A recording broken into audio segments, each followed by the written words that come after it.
How to stop Do Not Disturb syncing across devices on iPhone. To get started, first of all go ahead and open up the Settings application on your iPhone.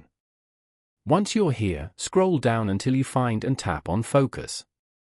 Focus is a feature that lets you customize your devices and silence calls and notifications. On the Focus screen, disable the Share Across Devices option.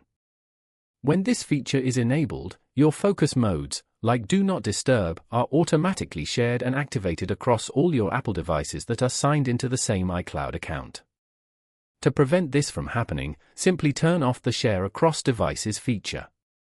From now on, focus modes will not sync.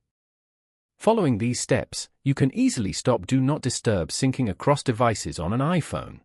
Thank you for watching. Please leave a like if this tutorial helped you, or leave a comment below if you have any questions related to the video.